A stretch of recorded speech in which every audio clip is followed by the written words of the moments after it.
links around. Feel free to share them yourself. Hopefully, the little thing should go red. And it has. Okay, right. So, relatively impromptu stream. I'm live with Big Lundi, and we're going to talk a little bit about language and slurs and sort of epithets and words which carry offensive quotients and qualities. So, Big Lundi, how are you this evening?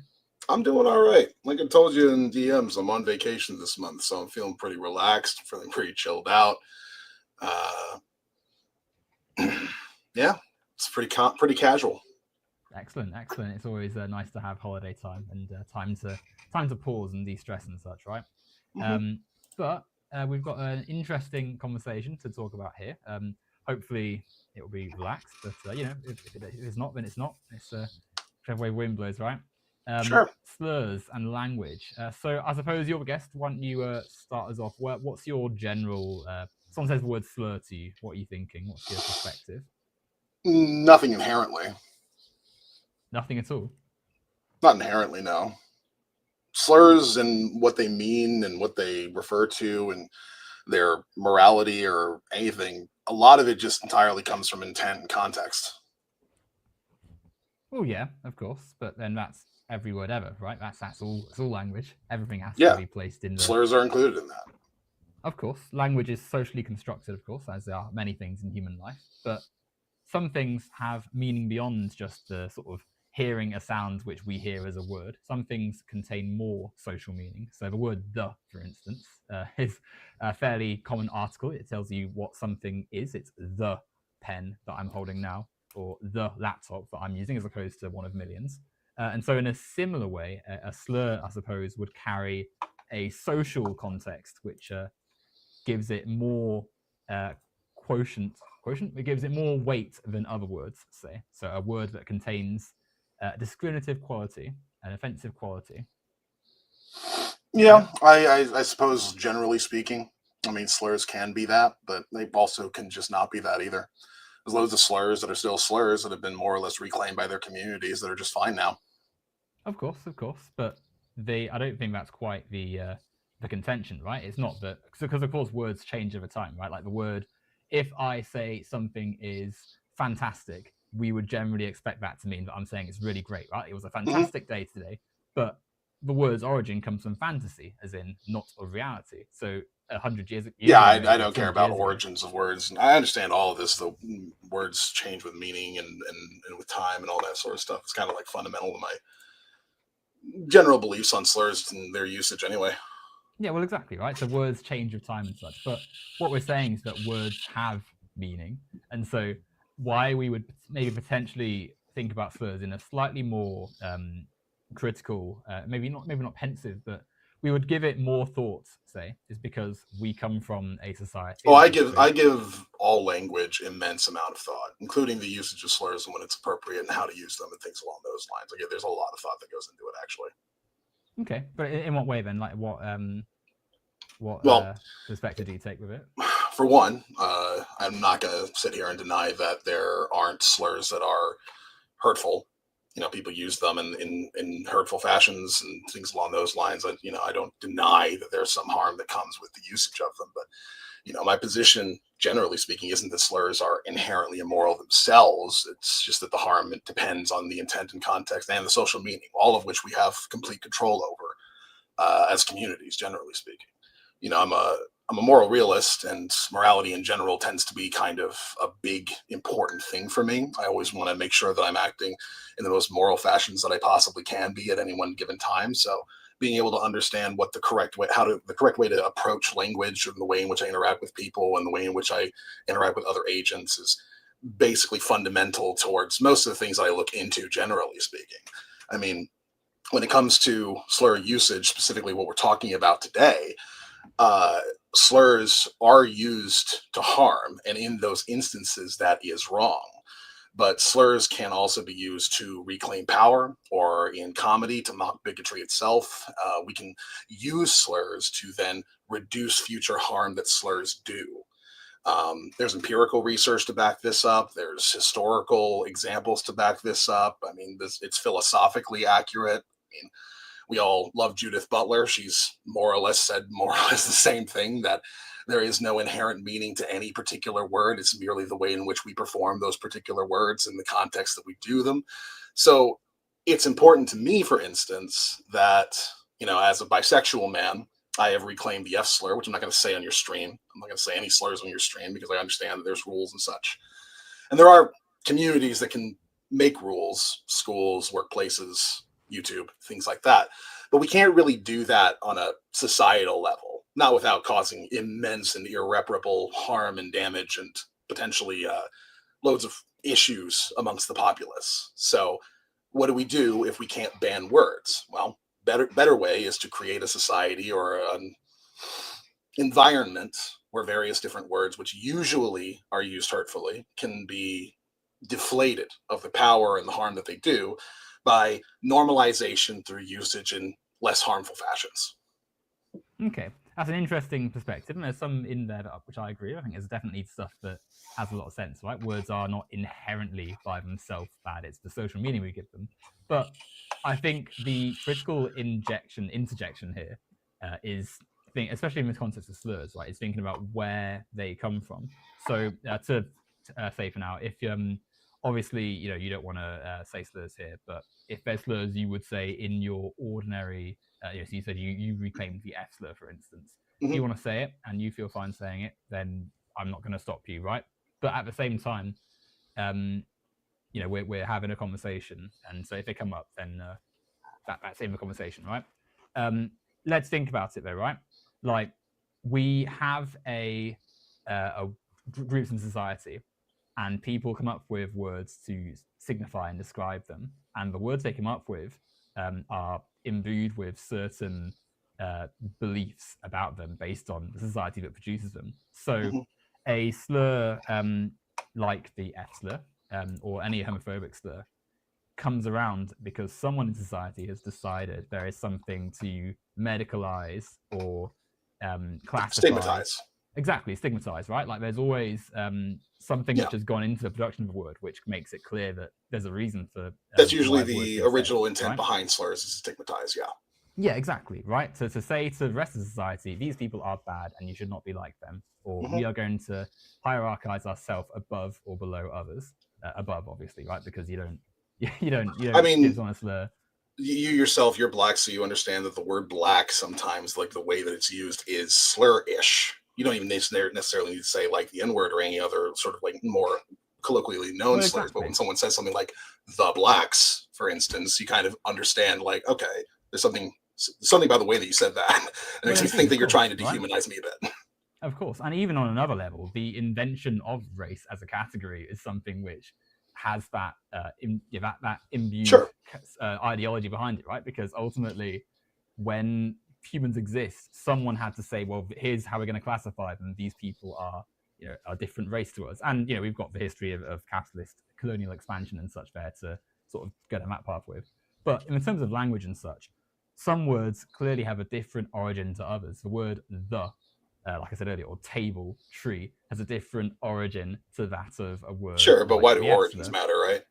Well, they do matter because there's a difference between someone giving a word, a sound to something that is around them. So if you and I were to imagine we're in some cave somewhere and we point to some fruit and we give it a name because it's easier than just pointing. We can say, oh, apple, and we now both know what that fruit is, versus someone in 1700 disliking the idea that two men would be in a relationship and then creating a negative word to use. Yeah, calling them queer, for instance. Exactly, right? But there's clearly a difference between the origin of those two words. And so I think that is important to think about when we're negotiating through language anyway. I mean, it's historically significant, I suppose, but like, I just don't see why that has any meaning in terms of like our using of these particular words today necessarily. There's loads of words that have changed massively over time that used to mean completely opposite things. There's words that we completely made up that have become part of the actual vocabulary and made it into the dictionary. Irregardless is an absurd word that now is an actual word in the dictionary. So I don't like the history of words is fun, But it's something that I find that conservatives tend to over simplify and overemphasize. Even I don't know if you saw the surrounded Jubilee video with Charlie Kirk, but he would regularly do that with his sort of go-to of, do you know where the word fetus comes from in Latin? It means little child, little human, or something along those lines. And it's like, yeah, but you're just playing with words. Like, who cares? So it doesn't matter that you're calling it a little human or whatever the fuck in Latin.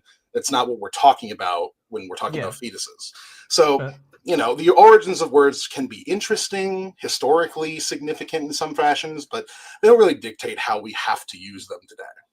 Okay, but in that example, that would be a bad faith interpretation, right? Because they are taking the history of a word to then try and make some argument for themselves, right? Yeah. In this case, though, the historical connection is still relevant, right? Because the bigotry that exists with the word existed with some words in 18th century or before even still exists today and is used in the same context, right? Like when a politician is writing an anti-gay law, if they to their colleague says, "Oh, I hate those Slurs," that is why I'm writing this. Like that's exactly the same bigotry has gone into it, right? So I think that it's for one, I think it's just important to think about history of words anyway, right? Because we should be trying to make our language as accurate as possible so that we can improve and be communicating with everyone and such, right? Clarify that. When you say make our language accurate as possible, what does that mean to you? Also, ideally, every human on the planet would be able to speak to each other and understand what's being said, right? And so thinking about the way the words are formed is important. I mean, ideally, maybe, but I know that's literally never going to happen. So I don't know. You know it's never going to happen. Oh, no, it's definitely not going to happen. We are a very young species, Big Lundi. It doesn't matter. I don't know if you've ever read Wittgenstein, for instance. He's one of the preeminent guys on the philosophy of language. But he would be the first person to point out that all it really takes is, like, you and I using words right now, we might think we understand what each other are saying, generally speaking, but there's a word here or there, just from the fact that you're from the UK and I'm from the US, where we'll use a word and both of us will think we understand what word we're using, but we'll actually have slightly different or even completely different interpretations of what those words mean. This happens basically all the time, and you don't even have to be as removed as being from a different country. You can just be from one county over and not understand. People have different contexts that they'll be able to understand, things like that. He put forward the idea of, if a lion could speak English, none of us would be able to understand what it's saying. Even though it's speaking perfect English, we would still have no clue what the hell it's talking about, what it's meaning, what it's trying to convey to us. We would not be able to do it because it comes from a widely different context. Okay. Ignoring the line for a second. The fact that, for one, we're speaking English despite having never been in the same place ever before, right? So there's already some credence to the idea that we can learn similar languages. But secondly, I mean, on a general level, but not granularly. But on a very good level, because so far we've both understood every word we've said, right? And the words we haven't, like if I said I'm walking on a pavement, you might not, you use the word sidewalk in America, right? But you can ask me and I can tell you what it is, and then we can work it together. But you can say I'm walking on the pavement, and then I might think that you're walking on specifically like some sort of court of some particular sort, or I might have a different contextual understanding of what pavement means compared to what you mean when you say pavement. We might both think sidewalk as sort of this objective or platonic form of sorts, but we don't necessarily know what we both necessarily are referring to when we say pavement, what that image is in our heads. Well, we're not a hive mind, so of course we're never going to have exactly the same image, but we can get very close because we both now know that we're talking about the same thing.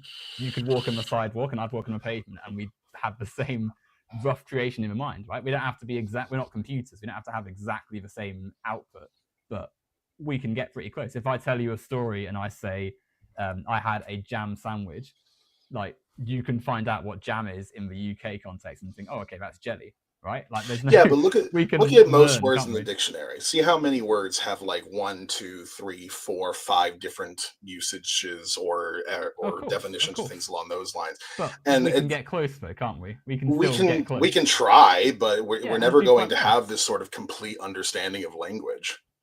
Well, we don't have to be complete, but we can get very close. We can try and aim as high as we can. And I mean, to much of an extent, we have. Right? We've both learned English and can now talk fluently to each other, even though we've never been in the same place and are from different countries. On a basic level, sure, but the moment we start getting into complicated subjects, there's loads. It's bound to happen where there's loads of miscommunications or talking past people. Like this happens with every debate that you've probably ever seen, where it almost seems like they're talking about two different things sometimes, even though they're both supposed to be on the same subject. Like people have this inability to fully and completely place their minds inside the mind of another and completely understand them. That's why steel manning is considered a very good idea and a thing that you can strive for. But sometimes it's very difficult because sometimes you really don't know what your opponent is trying to say in a particular debate.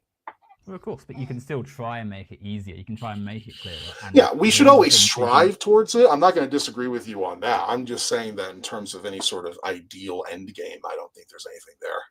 Well, I didn't say an end game. We can aim as high as we can. It's like you'd always like try and make yourself. It's like when you're a sports person, right? Like you try and get better at the sport.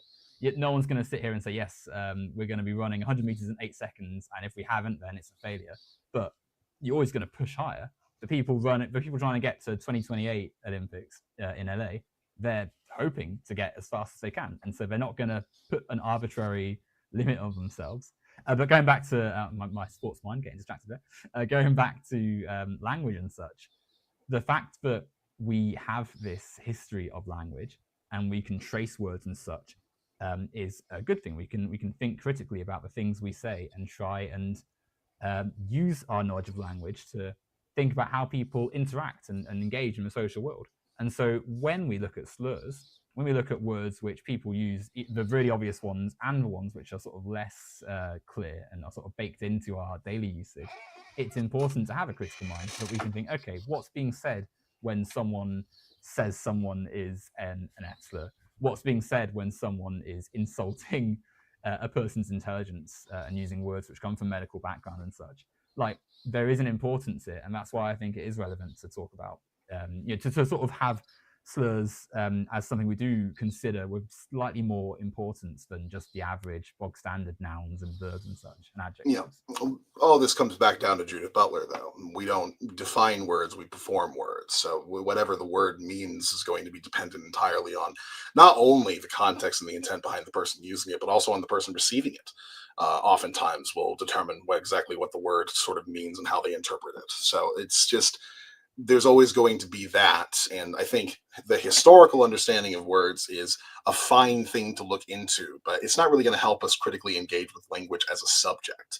Language itself, I mean, I think most linguists would probably agree that the history of a word has no bearing on what the word actually means. I mean, in the sense that someone saying, I don't know, something is awesome in 1810 is not necessarily using it in the same way as someone in 2025, right? I think if you and I were to be having this conversation using the exact same words, even just 50 years ago, there'd be a lot of confusion for most people. Of course, language changes, but there's still an importance in thinking critically about where certain words come from. So we've been using words like awful and fun and what was the one a second ago? Fantastic, right? But these are things which are ultimately coming from someone's opinion, right? Like what I find fantastic is different from what you find fantastic. We have different interests. Let me try and cut through this a little bit. I'm not trying to say that you and I can't come to agreement on what words mean or what specific words mean. If that's like how you're interpreting what I'm talking about. I'm just referring to just like a basic concept of the problem of language and the problem of different mind games, or not mind games, language games. That's just like fundamental towards human interaction. That's the only point that I was making. Not that it's impossible for people to have conversations with each other. Well, yeah, of course. I don't disagree that obviously, we have different minds, right? You can never be in my mind and know exactly the thoughts that made me pick the word out, and vice versa, right? Which from time to time will cause miscommunications and misunderstandings and things along those lines. Of course, it's part of life, right? But we're quite good with language. Like we're very, very good compared to every other species pretty much on the planet, right?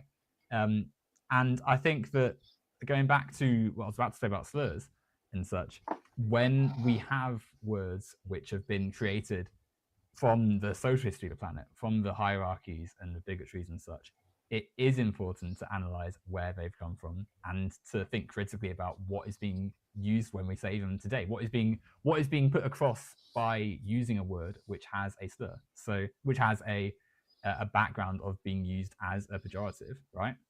Sure. So I think that when then we say something like, well, every word has context and everyone's got a different reaction to it, it almost implies that we, I don't know, in a like a petri dish or something, like when like there's no outside influences and factors which make someone maybe more likely to use a word or to have certain words that they embed into their language which come from places. So, like for instance, we probably all have used words like stupid and idiot and dumb just in daily occurrence, right? Like just because Yeah. they're things we always say, oh, that was stupid of me, oh, that was a bit dumb. But these words subtly package in the normalization of ableist ideas. So these words all come from Sure. medical assessments of people based on ableist Any standards insult of will do that. society. Yeah. Mouth breather. Any insult that you give to somebody is going to put in some sort of normativity in the word that you don't want it to, that you don't want to be whatever the insult is. That's Of course, basic. but some insults come from a slightly different place to others. So those words I just used, we can recognize they have that subtle ableist quotient to them. My goal would be to make most slurs go to that level. But some words inevitably have a different quality to them, right? And because of eventually, yeah, of course, in like a million years' time, we'd love for you'd end all discrimination and every word, therefore, no word. Well, it's not like it's hard. We've done this all the time. There's loads of words which, like, even just 10, 20 years ago, it would be considered to be like incredibly inappropriate to say that we can say just fine. Queer, nerd, black, slut, bitch, dyke, all these sorts of things. I mean, even punk. Them, I don't think any of them are quite as unpackaged as I would. Regardless, they're not. It depends who's using them, right? Like it does depend who's using them, why they're using them, the context they're using them, all these sorts of things. But all of these words have been reclaimed by various different communities. Fucking women call each other bitches all the time in very friendly fashions. Punk is perfectly fine. It used to be something that was like associated with hooliganism and being a criminal even, and now punk is like just a genre. It's like what it's aesthetic. It's the kind of music you listen to, or just like a general philosophy of anti-establishmentism, like just things like that. Queer and nerd, these used to be like horrible things to call somebody that would ostracize them in various different ways that we're perfectly fine with now. Like queer people call other people queer. People will just say shorthand, like I'm queer. It's fine to say that now. Nerds love being nerds. Like it's all good now. I think there's a different level between nerd, punk, and queer. Firstly, because no one is in government right now saying, "Oh, we need to put nerds and punks in prison and write laws against them and such," right? Like, whereas queer, sure, but the issue there is whilst queer has been reclaimed, Big Lundi. Whilst there has been you're quite right. There's been a reclaiming. So speak for a second there. Reclaiming of the term for many LGBTQ people, right? The Q in LGBTQ is queer, right? But that doesn't change that there would be someone, and there are people in society who, firstly, use other words as well as queer to insult gay people, LGBTQ people, and secondly, that in certain contexts, it clearly is going to be used as a pejorative. And I think how do you tell the difference? Well, sorry? How do you tell the difference? Well, you have to look at the conversation, the language around it, who is saying it. You'd use the clues of the social world to work out whether or not the word is offensive in that moment, or the context, their intent, who's saying it. All these things are fun, but you see what you're saying.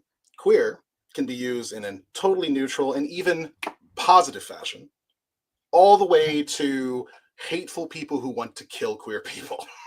So yeah, of course. In that instance, and there's a reason why, like, hateful, like homophobic people, they don't generally insult gay people by calling them queers anymore, because there's no real sting to it. So they resort to other words, like the F slur, for instance, which, to be entirely honest, is starting to lose a lot of its teeth because most of us call each other the F slur anyway.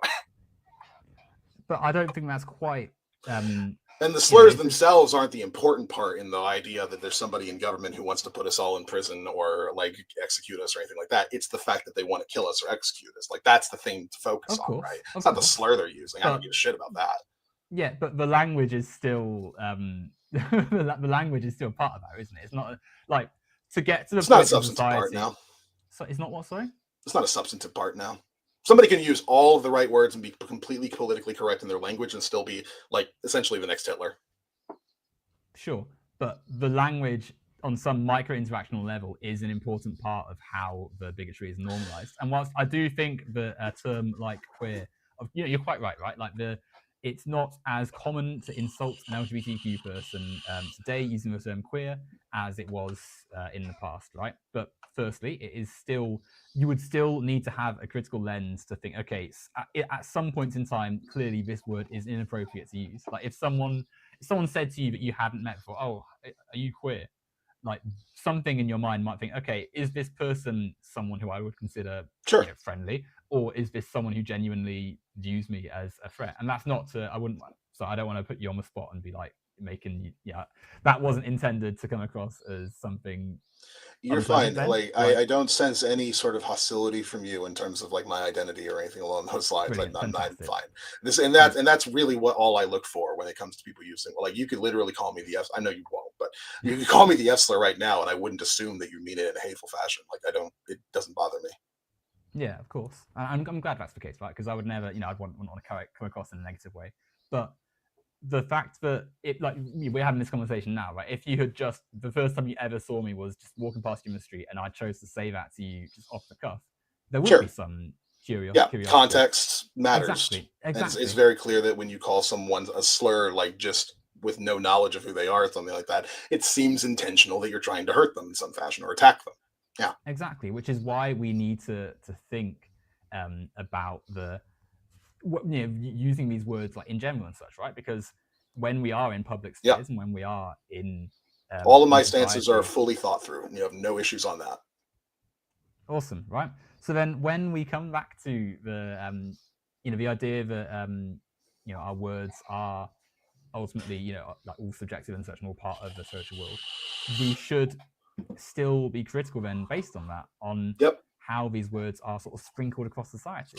And it's necessarily to be critical on them in order to be able to eventually reclaim and deflate them in the first place. It's a very nuanced conversation amongst various different oppressed groups as to whether or not they can, in fact, reclaim a particular word. Loads of Black people have decided, for instance, in the United States, that even saying the N word with an A on the end is something that they don't want to do anymore because they just don't feel like there's any possible way of taking that sort of sting out of the N word.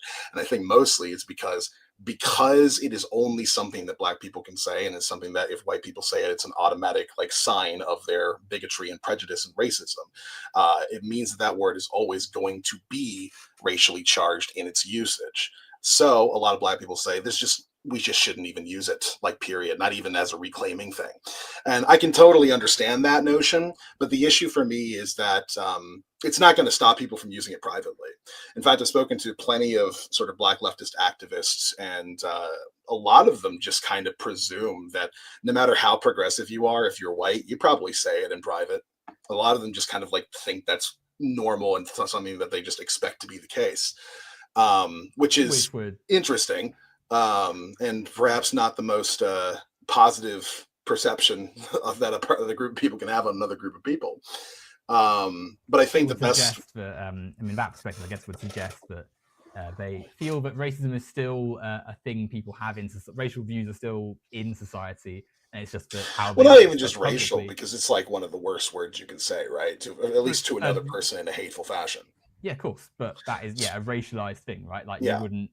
People say it as a pejorative because they. Yeah, but we're on a spectrum here. Like, there's a difference between the guy on Fox News who shows a video of Black people in a flood and goes, "Look at these thugs," and somebody in like a member of the KKK, like just putting out a newsletter using the N-word in all capital letters. It's very clear there's a different like sort of racism going on here. It's both racism and it's both racialism and it's both an issue, but it's very different levels of hatred there.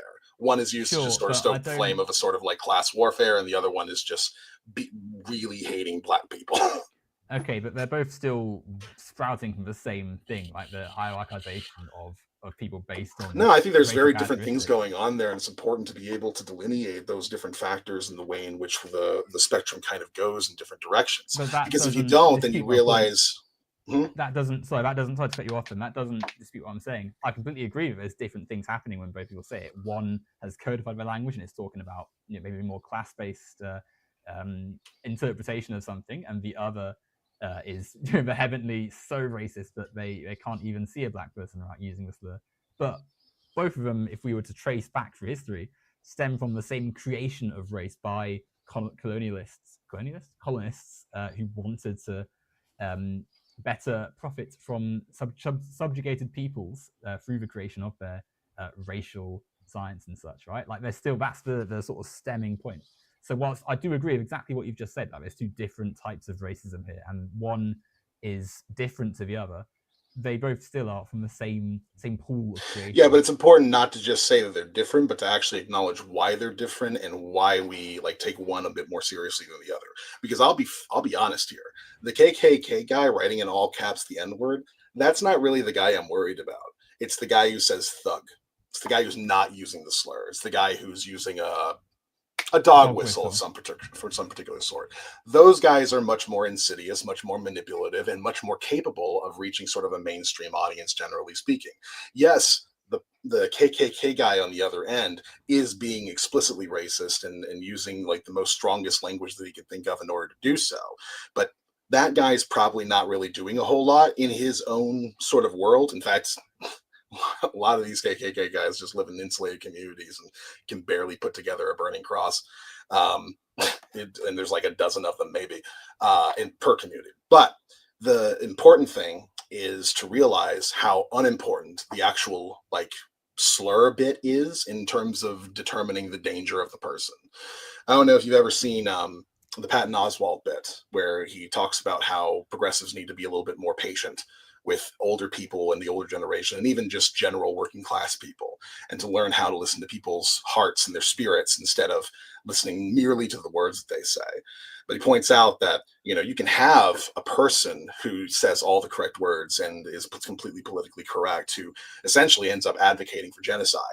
And you can have another person who has no idea what the right words are, has no education on the history of words, and he's just grows up with the words that he learns, and a lot of them are slurs. So he'll look at two gay people getting married and then see other people having a problem with it and be like, I don't really give a shit, two F slurs, and he's actually saying the slur. Want to get married, that's their business, whatever, I don't give a shit.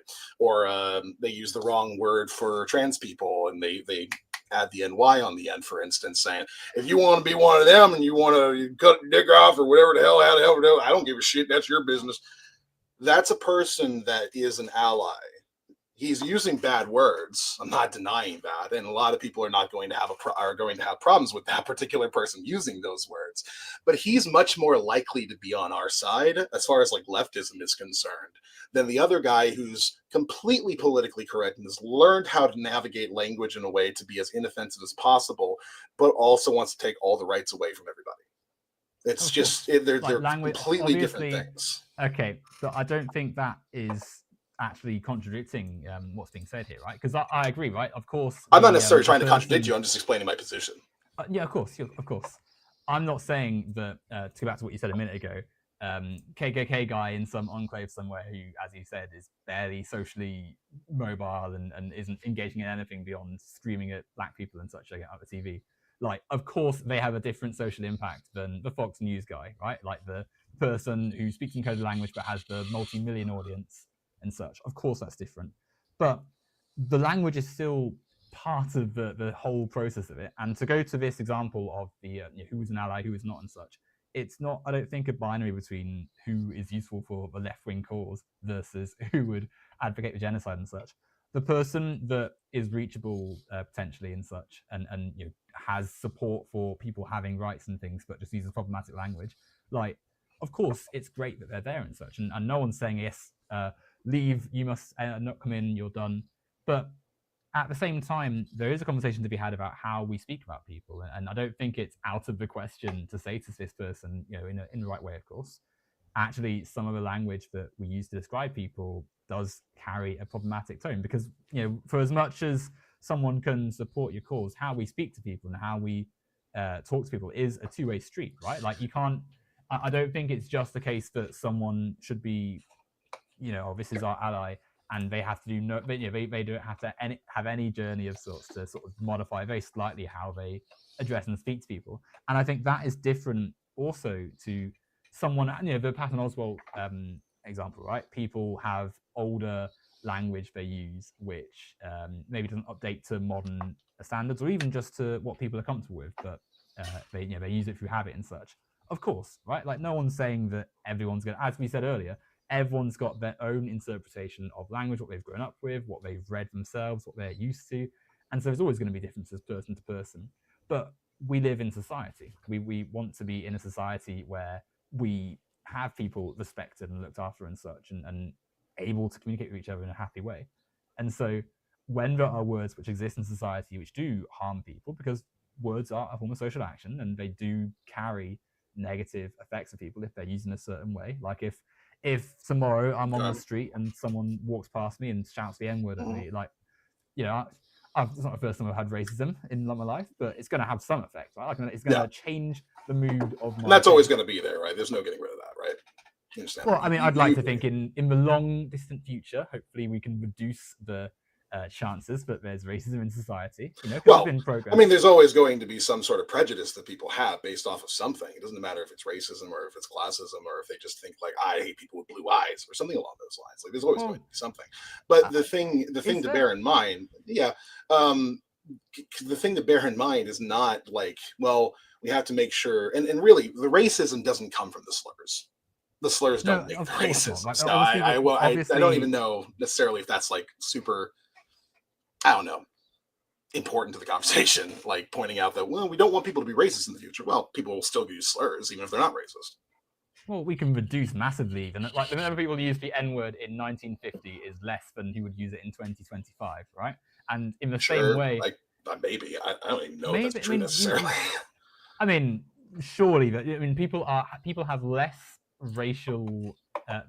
Less overt. I think people don't do it as publicly. Well, no, actually, they do it as publicly now that Twitter's a thing. Thinking about it, no, they're still racist. Like you're never going to hear from me. Oh yes, racism. Yeah, I have a difficult time thinking that we've actually like come all that far in terms of like general slur usage in the past even 70 years.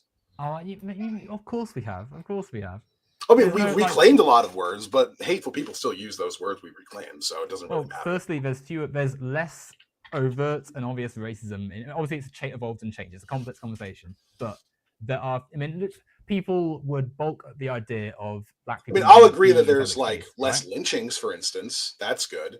But in terms of there being like just people being racist, I'm not sure that we're any less racist now than we were before. I think there's a lot of racist things that people think that they just kind of keep to themselves or just to their friends, things like that. We live in a racialized society, right? And obviously the centuries of racism still affect us in implicit ways. So of course there's still things which are felt and believed and even said sometimes which have a racial quality. But clearly there's been a lot of work done to decrease the impact and weight of that racism and the number of people who believe in overtly racist things. I am the product of an interracial marriage, which was once called miscegenation because people thought that was transgression against God's will. Now, I don't even think people would even know what miscegenation even is if you were to say to someone on the street. You'd be surprised. Even then, sometimes people don't know what miscegenation is, but they know that they don't approve of interracial marriage, for instance. I've seen loads of... Sure, but far less than in 1950, I would say. Maybe. Massively. I've seen... Because here's the thing. It's not just a cause that like white people do. It's also a cause that Black people engage in as well, where they don't want Black people marrying non-Black people for various different reasons. It's a very common insult, actually, for like Key and Peele, for instance, that both of them are married to white women. In the Black community, there's a lot of people who have like an immense amount of disrespect for them for having done that. So, like, I don't really know if this is something that we're just like not really, that nobody thinks is a big deal anymore. I think it's like very common still. I think I'm not saying racism is not common. It exists in many forms. I know, but I'm talking about the specific instance of interracial marriage. Like you're pointing out the idea that like a lot more people are sort of like fine with that and don't even know that that's like something a person would have a problem with today. And I'm not entirely certain that's true. I think that people just sort of have a different problem with it than they did before. It wasn't like before, sure, you might be able to blame God for it being like wrong, or saying that God says it's wrong, or whatever the fuck. But now people just use different reasonings to come to the same conclusion. Some people use different reasons. In fact, some which people in itself, right? Like in itself, the fact that they can't just openly say, yeah, black and whites should not marry is some people use progressive reasonings to come to the same conclusions. That's the more interesting thing to me. I mean, very few, I would imagine. I don't think no, there's totally a progressive pathway in sort of ideology and general thinking that leads one to be against black people marrying white people. It's this idea of if they thought that, right, would they? Well, you think that, but okay, so here's the basic argument. Let's see what you think about it. So it's and I've heard this from black people. This is their argument that they've given to me and to others, where they say black people go through a very specific and very traumatic generational experience here in the United States. Something that is so ingrained into our culture and so ingrained into us, generally speaking, that we ourselves are sort of uniquely able to both identify it and learn how to navigate the world as a result of that trauma that we both have, as well as the future trauma that we're going to have and be able to predict. And as a result, our kids, because they are going to be black, are going to have that same trauma. And it is important for both parents in the household to be able to properly elucidate the various different problems that someone is going to have when they're growing up with that particular generational trauma and general racism that exists in the world.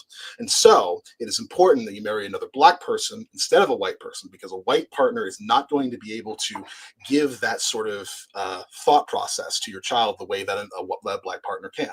Now, you might disagree with that, but I'm not. This isn't them saying we're racist against white people. Like, obviously it's a very different reasoning process, but it's not them being racist necessarily. Well, I mean, they are. The premises are fine. The premises are fine. Like, you're quite right? Like, black people have a different racialized experience. However, I wouldn't say that their conclusion follows at all, because ultimately you can still, it's not an inherent thing, right? People shouldn't have their relationships policed in that manner. And so what's not inherent? The racism in society is not inherent, it's learned, right? Like, you can still, it's not as though someone is unable to learn about the ways that we still have racism, right? Like, a lot. Of course, yeah. But it's still so you still learn. So they are going to have to go through that, right? Yes, but that's not contingent on whether or not their parents are. Actually, there's going to be more hatred for them as a result of the fact that their parents are split. Not just from black people who think that's wrong, but colorism just generally speaking. No, not necessarily. There's no, these things mediate in different ways, right? Someone being mixed race, like, well, sure, not necessarily. There's always people who manage to luck their way through life, not having to experience all the problems most of the rest of the demographics do. But that's not really the point, though, is it? It's about sort of like the general statistical reality. Well, the fact that racism exists in society is something you'd have to contend with, no matter what status your parents are as a black person, right? Like, everyone who's not. And their argument would be that it would be easier if both partners were black, because then they'd both be able to explain from different perspectives. It's a horrible argument. It's one that invalidates millions of people in society. I don't agree with the argument either, but I'm wondering what your disagreement with it is exactly. Sorry, because it's an argument that implies no one can learn about racism. That you must be black to understand what racism is. And it also reinforces that. So you would disagree with the premise that black people are uniquely in a position to understand the racism that they experience? In the sense that, obviously, black people, in the sense that we are embodying it, we're learning it because it's directed upon us. But that doesn't mean that you can only be black to talk about what racism is, right? Like, there is. Well, no, that's not their point. In an interracial relationship, which is a term which shouldn't even exist because it shouldn't even be classified in that sense. Sure. Obviously, you would recognize that, the black person, the person that is classified as black by society, is going to face different societal conditions than a white person. But that shouldn't invalidate all the things they do. Like, in the same way that if we were to have a partner, if we were speaking to someone that was disabled, like, you wouldn't say, oh, well, only because I am the person experiencing ableism, I must be with another person who is disabled, because we're the ones who can understand what is likely to be passed on to our. Well, there are people who come to that conclusion as well, but also wrongly. For different reasons. It's a bad faith argument. Like, for instance, I don't think there's that many people who actually argue like this as well.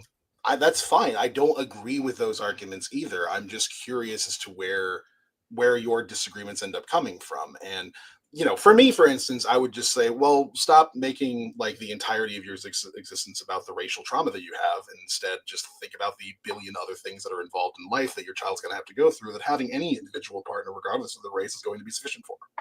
Well, you can still talk about like racial trauma and such because it's I'm absolutely not real. saying that they It's just can. that, I'm saying that shouldn't be their sole motivation for finding a partner.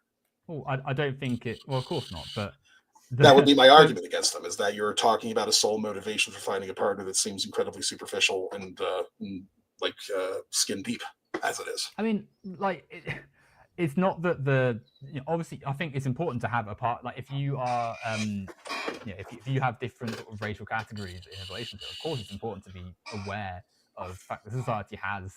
You'd want a parent that is white to be able to say, okay, the child I'm going to have will be viewed in a way which is different to how I was viewed when I was a child because they are seen as black.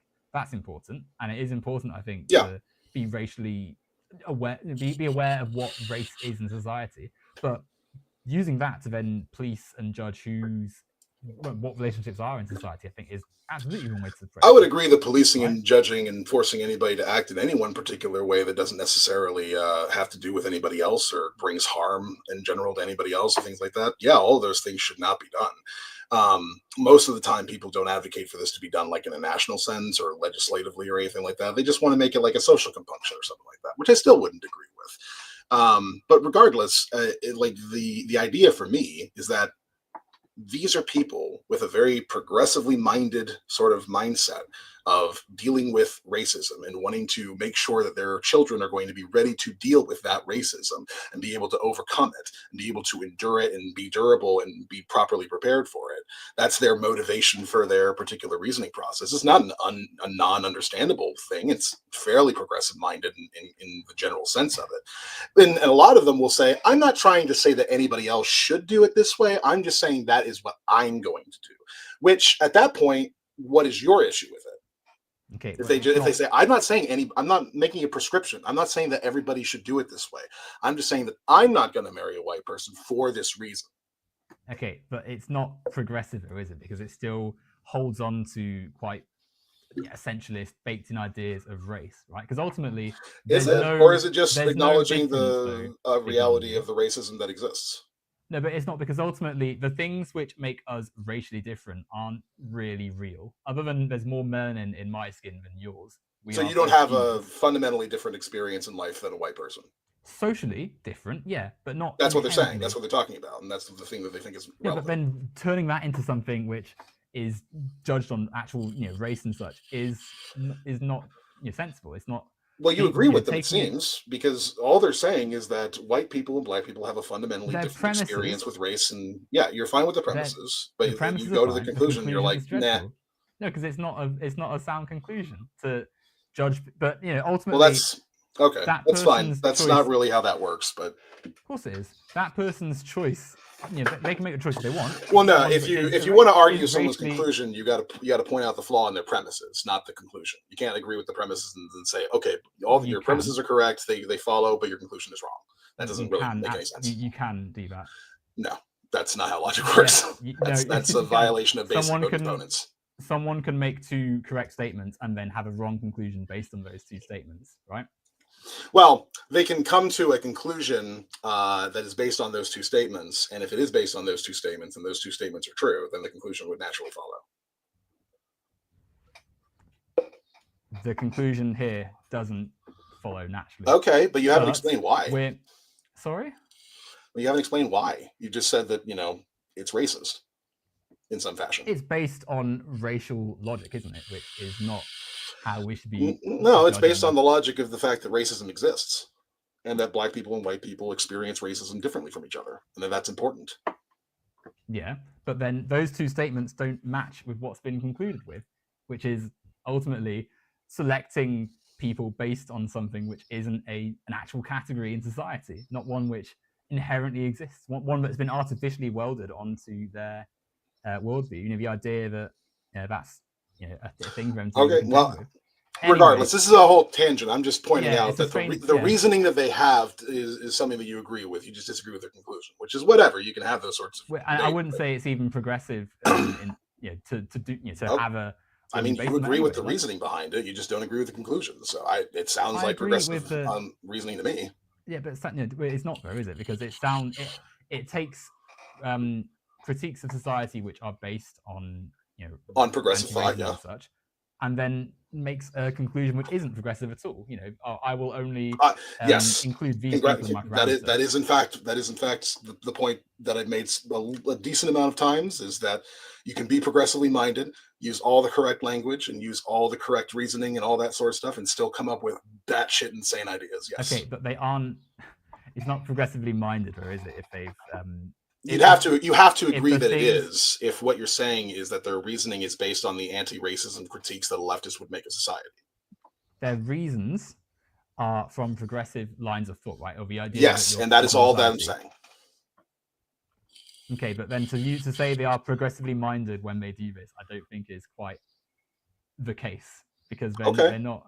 Personally, I think if someone uses progressive reasoning to reach particular conclusions, even if the conclusions themselves seem counterintuitive to progressive reasoning, they're still using progressive reasoning in order to get there. We'll call it a semantics difference or language difference, but I don't. Okay. I feel like we're arguing over different things here, right? Having a language game problem. Wittgenstein wins again. No, the language though. For the reason on that topic, actually, the reason they might feel there's a difference, right, is in somewhat way linked to the language that said potential child of this relationship would face and what they would face in society. Because whilst, of course, you're right, it is going back to what you were saying earlier, the person at the top of society in government writing the race law or whatever, Jim Crow and such back in the day. They're the person doing it regardless of how it's spoken about. The language on a micro interaction level is how this is imbued. So if this family were to walk down the street and someone was to shout something across the street at them, that language is the micro interactional effect of the racism at the top of society. The structures that make racism are supported in many ways by the micro interaction, the things said. And so fast forwarding to today, where for the most part, we've had a lot of progress on people seeing families of different races. The language that is used in society is important to analyze, because some of it is going to be imbued with the same qualities which we both agree on the fact that it's important to analyze language. I'm wondering where your conclusion is going. That we should be critical of we should be critical of how we use slurs and such, and we should be willing to actually take a step back from what we shouldn't just be thinking, okay, well, we're going to reclaim all of these, so it's fine, and we just start using them. Like, there should be some and so on the same analysis. level, we definitely shouldn't say you shouldn't use these words. That's obviously a wrong conclusion. It depends on the context, right? Because if we're being critical, then any sort of oversimplified sort of moral intuitionist understanding of something like just never use these words, we can't go with that, because that lacks any sort of nuance or capability of being able to progress in any one particular sense. So it has to be about when is the right way and how do we use these words. And I think everybody more or less agrees on that. Even the most purity testing communities I've ever seen, for instance, are fans of someone like Stavros Halkiuk, for instance, a comedian who was a part of the Come Town podcast, which regularly used incredibly bigoted humor in various different ways in order to just make random jokes, who nonetheless is completely supported mostly by progressive people, and himself campaigned on behalf of Zoran Mamdani.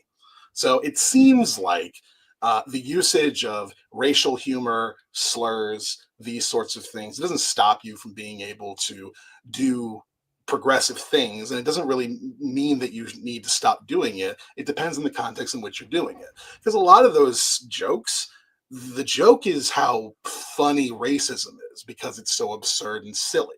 That's a lot of what the joke is. So it's fine to say stuff like that, because that's the point of the joke, and it comes across fairly clearly.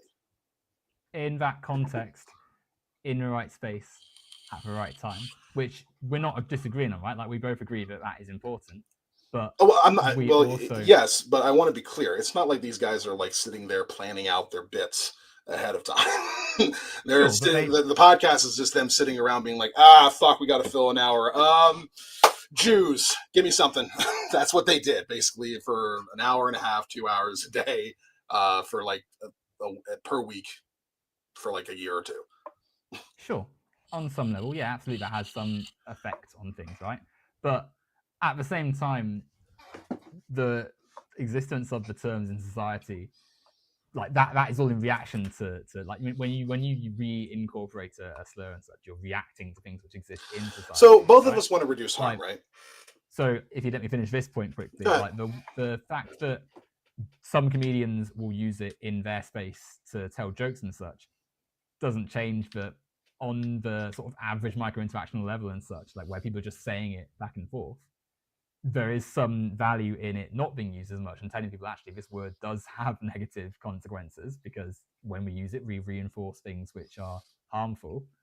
That we should, in sort of a short-term pragmatic way, think, okay, let's not use this term because it isn't a very nice one. Like it reinforces.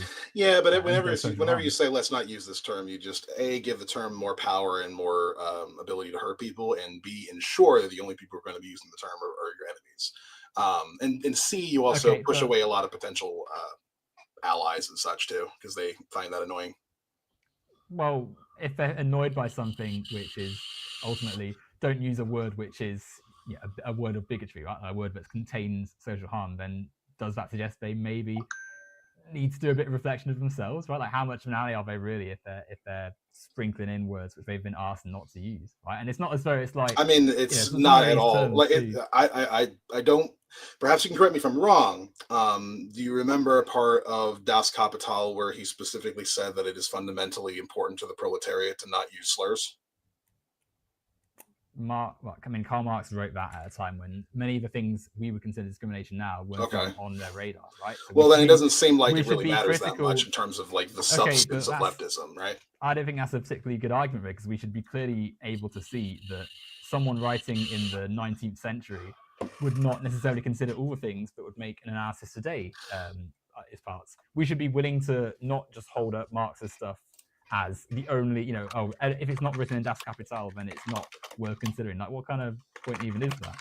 Like, we should be able to be critical and say, well, okay, well, Marx had lots of good points, and we're going to build on that by incorporating a more intersectional lens and thinking, okay, maybe we should consider that language has a role in how society forms itself, and that unpacking the class-based structures will also involve unpacking the racial, sexual, gendered, disability, etc. Yeah, there's loads of things that we should be working towards, and I think slurs are like real low on the list. But if we do want to work towards slurs, then what we should be doing is trying to find a way to make it so that they're not as harmful as they usually are. And there's only telling people not to use them is the exact opposite of de-empowering people of de-empowering slurs, or giving people the ability to reclaim them, or giving people the ability to make them benign even. Like, these are all very important things that we need to do. Any sort of getting rid of slurs doesn't actually help us towards the actual harm reduction that I think both of us should be in favor of. Okay, but it's part of it. I'm not saying I'm no liberal, right? I'm not saying, if everyone stopped using I don't know, the N word, then the world's going to be a better place. Of course, that comes with the actual deconstruction No, of obviously. capitalist structures and such, right? But clearly, part of the effect of discrimination and societal bigotry is in the micro interactional. The fact that when we exist in a society with lots of discrimination, people's language is altered through the use of pejoratives and harmful language, which people have to deal with on a daily basis. There's a mental stigma. Even the word mental, right, comes from a curious place. But there's an ingrained sort of cognitive effect of having all this language around. Like, okay, let's but this is incredibly arbitrary is the problem. Is it arbitrary? Absolutely. Where do you stop? Why would he say that? Why? Well, because we exist, we're social beings. We use No, language. where do you stop and why? Stop what? In terms of words we're not allowed to use.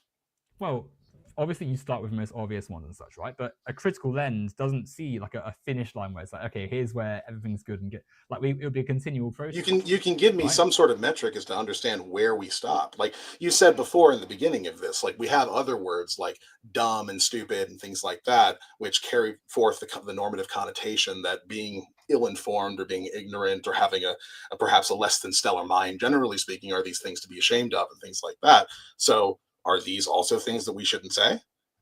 Oh, over time, I think yes, we should be critical and think, okay, Okay, how then are these where words does it being stop? used, Do we get to the point where we right? say, actually, we shouldn't insult each other ever? Because that seems to be I the think, only reasonable endpoint that's not logically arbitrary. I mean, well, if to put ourselves in that utopian future, like ultimately we would want to be having a nice old time, right? Like when we insult someone, we're saying there is something bad, Sure, and but so we're we're sort of talking about aiming now, to. right? Well, I didn't say now everyone should stop insulting altogether, but clearly there are some But words what which I'm have asking a you in clear terms of like current discriminative standard, quality. in terms of the current standard, you say there's some words that we just shouldn't use. Where does it stop as of right now, and why? Where does it stop as of right now? Like Yes. we're What getting words are to. okay and what words are not okay in terms of stigmatizing various different things about people that they can't help? Okay, well, let's think about disability. A word like the arsler is clearly something which is not okay and we shouldn't use. Why? Words of a sort of second order effect, like stupid, dumb, and such, like we should be able to think critically, certainly us, right? People who are maybe more read and more having this conversation now, right? Thinking So about to the things vast critically. majority of people who Like, use these words, all three of those words, dumb, stupid, and the R slur, they all basically mean the same thing to most people. no, they don't. The Yeah. arsler clearly, we're saying arsler, we're not saying the D slur or the S slur, Yes, because I'm right? being nice to you. I have no problem saying that in my regular life. I don't have no problem calling myself the R slur. Clearly, though, one of them is something which is a slur overtly, and you would use pretty much only in that It's only being called a insulting slur context, right? that people The can't other say two because people have are very decided different. arbitrarily that that's like a slur that we can't say That's anymore. true of many, many words, though, isn't it? Right? The That's word's kind of my origin, point. the Yeah, word's it is origin, in fact arbitrary. Yes, that is my point. the word's origin clearly comes from a terrible history of medicalizing people based on things And which the we now origin of words recognize, has no effect on how we should use them. but they do because you would likely hear someone say, "Oh, that And was stupid." we can just say we Very don't few people. care and just stop using it that way. Sorry, but people do care because it has a negative effect on the Most rest of people don't use the R society. slur to talk about like people who have Down syndrome, for instance. They talk about They just like absolutely regular do. people. There are They no. absolutely do, and I guarantee you, if you did a look, like 90% of the time it's being used, it's just against people that they think are dumb. which is in part a link to how those people are viewed in society. Oh, but you're comparing someone directly to someone who's disabled, and then saying, "Oh, well, this is negative. This is bad." That's what the word means, right? That's fine. I'm just pointing out that if you want to go ahead and say we can't say that one anymore, dumb and stupid are the logical things that we also can't say anymore. Oh, yes, Mental is logically, another thing that we eventually, can't say anymore. yes, and logically, we would try and unpack these terms Okay, in so we're time, not going to say any but of these words clearly, anymore. What insults are okay? eventually, No, we can't say them we now. If they're not okay now, then we can't say them now. no, That's how but that works. what I'm trying to say, Big Lundi, is that it's like Lundy. I'm not say Big Lundi, but I don't care. um, I was reading a screen name then. Clearly, there's a difference in the negative value of one term to the other, right? Mm-hmm. If you were in, imagine you're back in school, right? And you're a kid again, and you're reading a storybook. Chances are you'll read a book that says, "Oh, the big, the dumb man or something, or the idiots." These are things that you might find in a kid's storybook.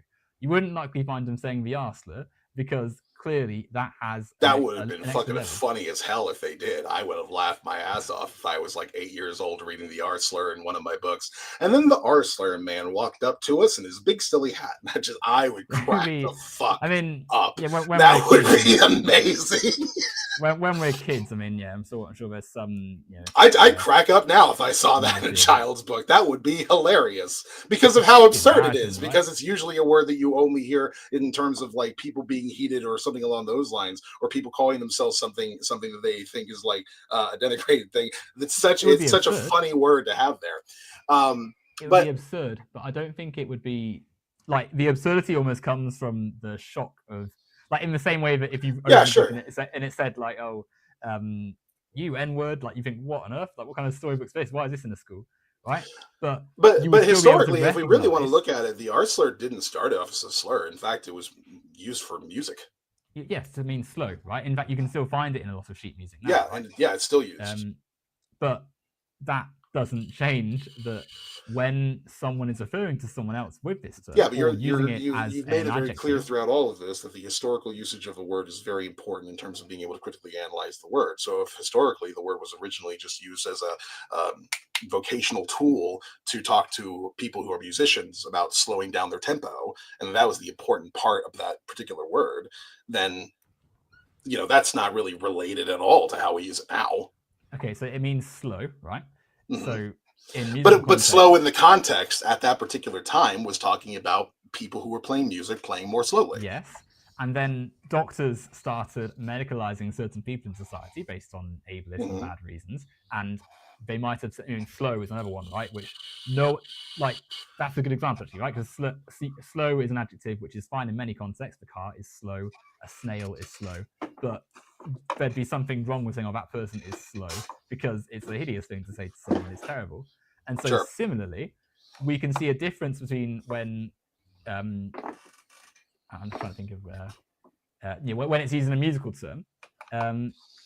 Retardando, that's it, I couldn't think of it for a second. Retardando, right? Yeah. Slow, played more slowly and such, versus when it's being attached to someone's medical profile and used to stigmatize them in a way which continues, I think, to this day. Because, of course, in common parlance, there are still people who would say, "Oh, that was, that was that Let word," me right? let me try and because I feel like we're like circling things here. I want to try and like move forward in the conversation here a little bit. What I want to say is that the important part about words like that is not where they come from, but how we use them today. If I call myself the R slur, am I saying something unacceptable?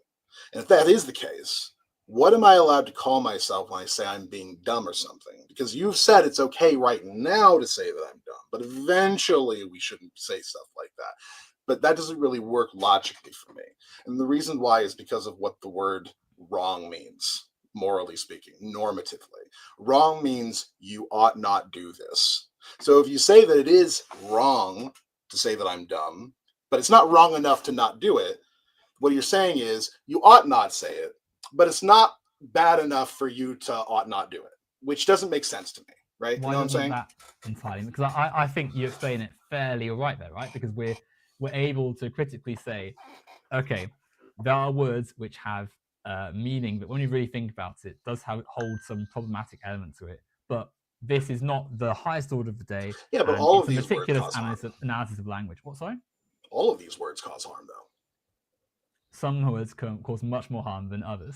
Like Sure. someone in a wheelchair, So how do you that is deplete called that? a someone in How a do you wheelchair. deplete the harm that it does? Sorry. How do you deplete the harm that it does? How do you cause it to cause less harm? Well, we can have a serious conversation about ableism in society if we're talking about the R slur, but just No, like if I'm just talking people about the weren't slur using it itself. in, How do you make the R slur less harmful? okay, if people stopped saying it that had some That's idea of never going to social happen. conscience, why What is that never next? going to happen? Because there's always going to be It's people who never going to say it. happen. That you have no reason to believe that's ever going to happen, ever. Period. We can There certainly has there try has never for one, been and I don't like think we. there's. I don't think it's a bit defeatist to say, "Oh yeah, it's never going to happen," so it's not going to No, work. because reasonably We can speaking, reduce its usage. historically, the vastly more effective strategy when it comes to depleting words and their usage and their effectiveness and their harm is just by normalizing them, but That making is them mean not something more no. general. I like That's just walking the down the. case. That's just I like historically accurate. It's Lundy. empirically accurate. I have No, loads of no. proof on that end. I like walking down the street and not being called a nigger. I would Yeah, not have had that experience in 1850 or sure. 1950 or any of the years previously. Clearly, there's some benefit to some words not being said in society. Similarly, I think someone who's disabled would not like to go through their day having the arse there thrown at them. Therefore, there's a benefit in people of a decent mind, in the sense of wanting Sorry, nice things happening in society, not using the term as I'm much, sorry. right? One second. Did you actually say the N word there? I did, yes. I Okay, hadn't said it up until this point, but fair enough. it's Um, not one I usually use. I don't. I, It's not in my vocabulary. I don't have a problem with it. It's just I figure like from your position that wouldn't be something that you would say. Oh, typically no. I mean, I don't like I was weighing up whether to be saying the words on this stream or not, to be honest, because in this context, it does make it very difficult to have the conversation when we can't actually say the slurs because we're constantly saying slur, slur, slur instead of the actual words themselves. I mean, but, I was thinking. I mean, that's just the nature of the platform that we're using. So exactly right. We're also in a sort of language linguistics conversation here, so clearly. Here's the thing: even if you were to tell everybody in the world to not say a slur, and everyone like pinky promise that they wouldn't, you have no way of actually enforcing that, or you wouldn't want to enforce it, I imagine, because you're not an authoritarian. But the other thing is, you have no way of knowing whether or not they're even keeping to it. Like, people code switch all the time. I have had so many jobs where I talk to people who are perfectly normal 95% of the time, but get them into a small room with someone that they trust and only someone they trust, and the slurs start flying. Like, it is crazy. There was an old guy that I worked with at a lumber yard who didn't say a single slur to me the entire time that I worked there for a good solid year. But one day we're both having lunch in the office, and one of his friends comes in, and they start having a conversation, and it's just F slur and N-word fucking slur, fucking Jewish slurs, fucking, like, it's just crazy. So I have to imagine this guy is definitely saying it in his private life all the time. But at work, he understands this is a different context. I can't say that shit here, generally speaking. That's what inevitably ends up happening. If you tell people you can't say these words, they just say, okay, I just won't say it to you, but I'm still going to say it to other people that I like. And for a lot of people who could be helpful to us in all of our various other goals, working class solidarity and all that being the case, there's a lot of other people who are perfectly fine with populism on the left-wing cause, but really don't like being told not to say things. And it's not even necessarily because they're like married to saying slurs. They just don't like being told what they can and cannot say. Whether it's a slur or anything else, it just bothers them on a fundamental level. They're like, I'm an adult, you're not my mom. That's like it's a psychological response that they have. Like, you can actually like test this, and it's something that happens to them. It doesn't matter if you're telling them they can't say the N-word or if they can't say shit. Like, if you tell them you can't say shit, they'll be like, fuck you, I can say it whenever I want. Shit. That's what they'll do. So there's a few things I want to respond to there, but clearly I would hope that a person can see the difference between like someone being a bit finicky about swearing versus maybe don't use the N-word. For a lot of people, there really is like no substantive difference. Well, it's just very crazy words to use to express something in a massive level, which you can say that that's like signifying of them having problematic notions. But go back to the Patton Oswalt bit. It's a dude who uses slurs, who is fully in support of trans people, fully in support of gay people, fully in support of black people, but they use slurs because that's just how they grew up, and that's what they do. And you go to that person, you say, I love the fact that you're on our side, but do not use those words anymore. And then they'll be like, well, fuck you, you can't tell me what to do. I just went on this whole thing about how they can't tell you what to do. Now you're telling me what to do. Fuck you. And then they leave. I mean, I feel like I don't feel like if that person is willing to ditch their beliefs because they were asked not to say the N-word. What beliefs? Just the fact that they use the words. They're in favor of gay people and trans people and black people and everything. Okay, so, like, what's the problem? I mean, for one, I'm in favor of black people, but I'm going to continue. They're in favor of liberty and freedom and class solidarity is what they're in favor of. And that inevitably leads to all these other things because, of course, as we've already pointed out, these various different differences that we like talk about in society don't really exist. It's all just these illusions that have been put up for various different reasons historically. So for them, they're just using words that they've always been told, like, that's the word you use for this person. The T slur with the N-I, N-Y at the end, that was just the way you talked about them for a while. Not even in a hateful sense, necessarily. There were people who just used the word because that is how they understood. That's how you referred to somebody who was trans. Oh, they're one of these. Through a society of extreme transphobia and such, right? Which sure, is the sort of point but it doesn't stop the fact that there were loads of people who used the words in a very non-hateful fashion. And if you were to find people who did that, you wouldn't say those people are just as bad as the people who did use them in a hateful fashion. in a hateful fashion. And if they continue to do so, you wouldn't, but they're supportive of trans people, you wouldn't say, well, these are the bad people that we need to exclude from our group because they refuse to stop saying the NY. It's not. It's so superficial. It's so it's not unimportant. because it's not superficial, though, because language is an important part of our existence. And secondly, I think that it's not like a binary between meet these ticks, otherwise we're excluding you entirely. Like you would the process of being sort of a left-wing person who's advocating for change and such is rethinking about the world and learning different things. And no one's. I don't think anyone's sort of saying, "Oh yes, we are perfect, and you must be perfect as well to join the movement." Like it's not as simple as that. But being critical is about thinking, okay, what of my beliefs and positions should I critically interrogate in a society which does have problematic things? And I don't think it's unreasonable to say to someone, hey, you've been saying this word for quite a long time, but actually I find that a bit offensive because it's basically turning my entire identity. That's fine if that's how you want to govern your particular social group. If you don't want to associate with someone who says those sorts of things, then that's totally fine. But you have to understand that in order to get anything of actual substance done, like if you have a friend that isn't true, Lundi. That's not true. No, it's true. You can't coalition build period test. It's absolutely true. Okay, it's 100% true. It's just proven like data wise, historically speaking. Sorry, it's not. No, hang on a second. You can't purity test people and have a coalition. It's impossible. It's not purity testing to ask them not to use certain words, though, isn't it? It's not just asking them, because if they still do, what are you gonna do, right? It's like, well, ultimately, if they got to the point where they absolutely insist, no, I will continue using these slurs, then yeah, they're not going to. Then yeah, you would get rid of them. Yeah, it's purity testing. It's purity testing. Yeah, exactly. It's not as binary as just been like, yes, you are not perfect. Clearly, some words hold different weights to others. Like, this isn't as though someone said, oh, excuse me, you said stupid, leave it right now. But if you're in a space of people that want to make social change and you want to make social change and be great and such, like, clearly there's got to be some change. You've got to be able to. You can make loads of great social change and never stop using slurs.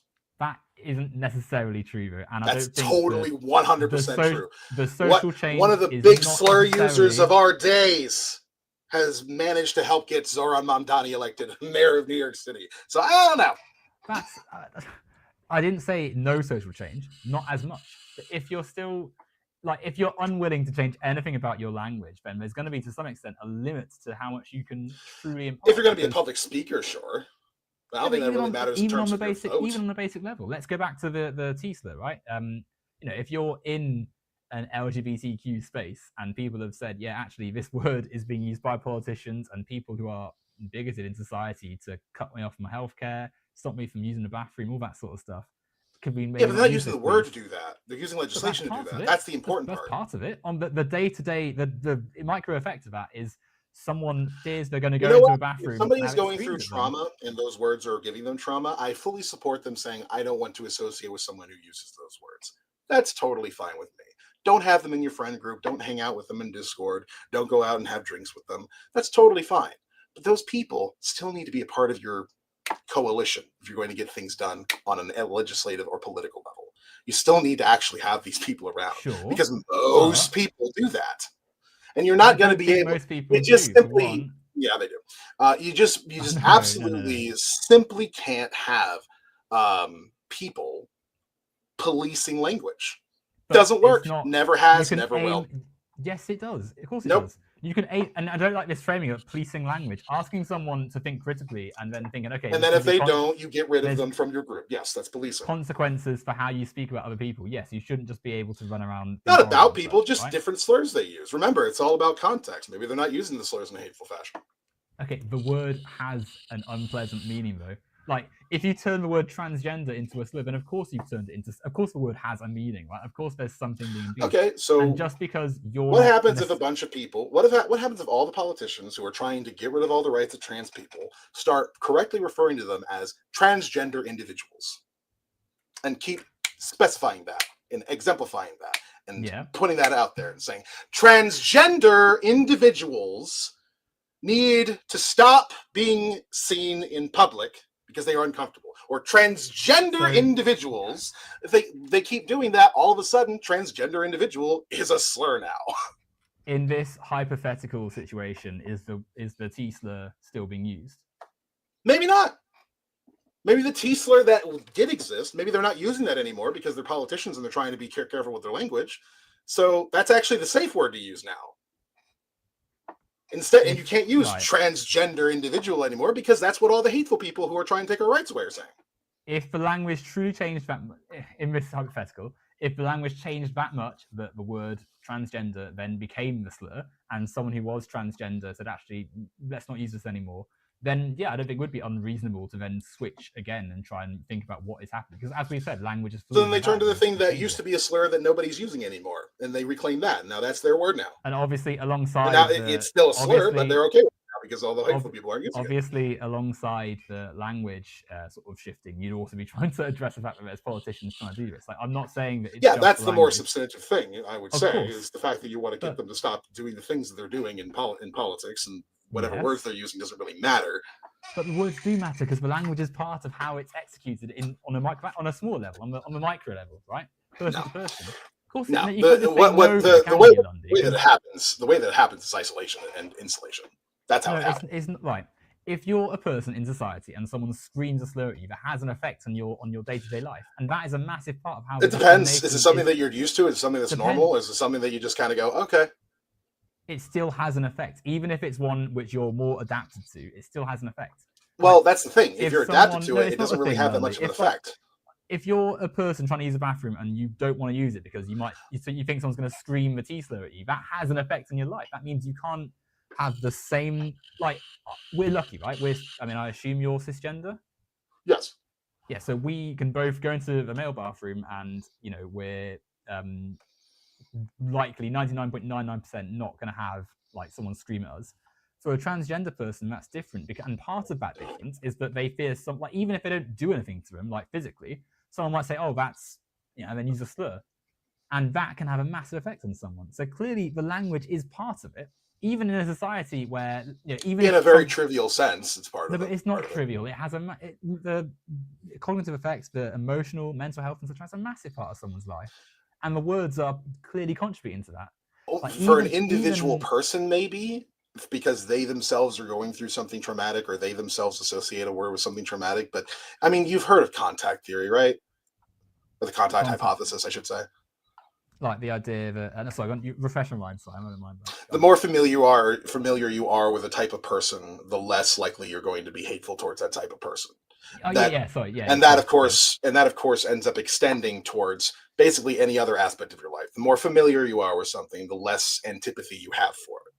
The more familiar you are with things, the more it becomes normal, and the more it doesn't really affect you too much. That is the same thing with slurs. The more that they are normalized and the more that they are regularly used, the less you really give a shit when they're used. No, that's not like that's different. That's if it was like if someone was if like you playing football and someone's like, "Oh, you are shit, you're terrible," and they kept saying it, like eventually you get used to it and block it out and such. Yeah, of course.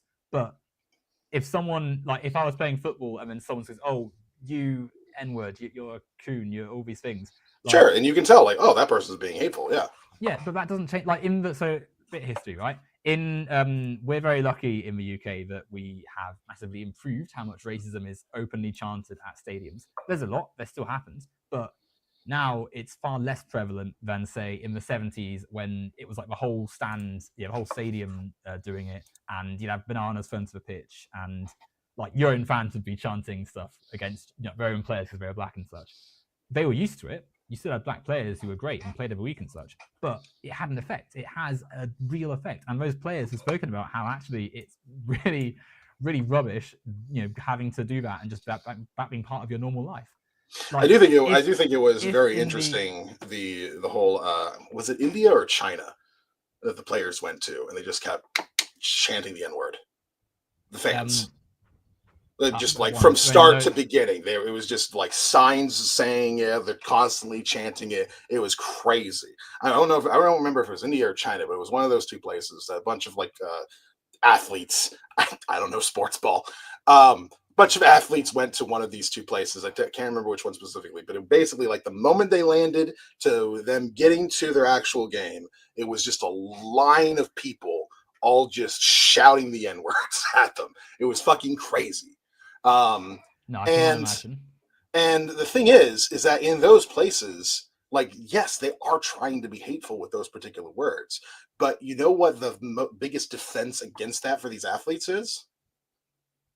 being familiar and normalized to these words to the point that it doesn't bother them.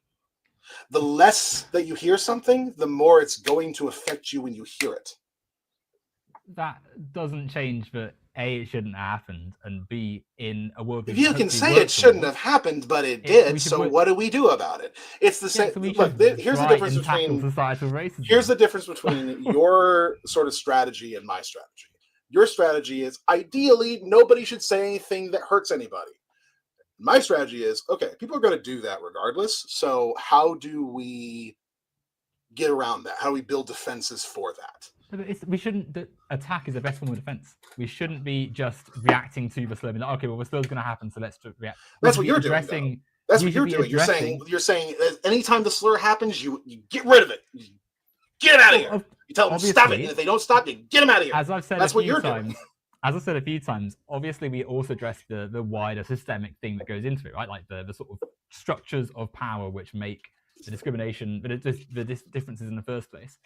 Clearly, though, on a micro interactional level, the slurs are a part of that. And so if there is a stand of people racially abusing someone, we should be thinking, okay, what words are they using? We shouldn't use these words. Like, and no one's but they will just come up with more words, or they'll take words that we currently use and just use those. There'll be some, like, do you understand that the word before the R slur was simpleton? Yes. And that was considered way too much, so they used the R word because it wasn't as bad. You get that, right? The fact that, for one, it would still be awful to call someone a simpleton now. The fact that language changes. I thought simpleton was one of those highbrow things that you called someone these days. I don't remember anybody saying that it's a slur.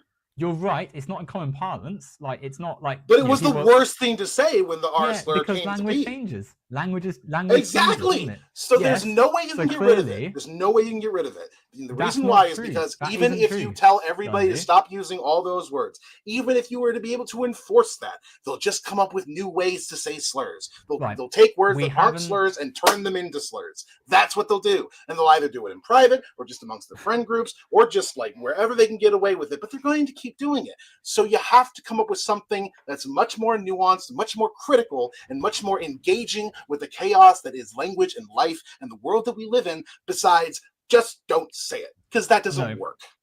We're not okay.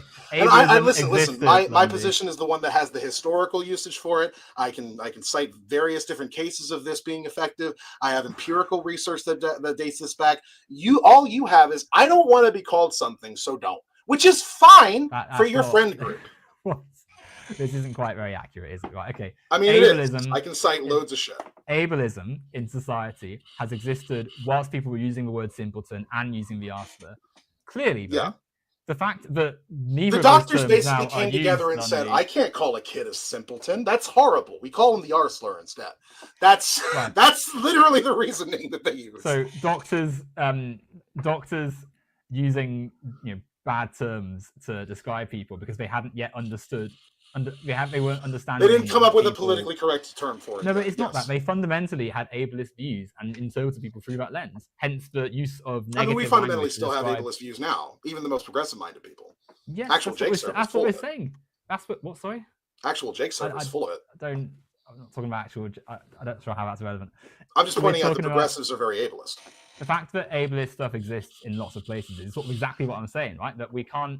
The fact that that's what I'm saying. You're saying tell people to just stop using words, and I'm like, dude, even your most progressive people are still ableist and ageist and fucking fatphobic and all this shit. Like, it's crazy. Lundy, you're not hearing what I'm saying. I'm hearing what you're saying.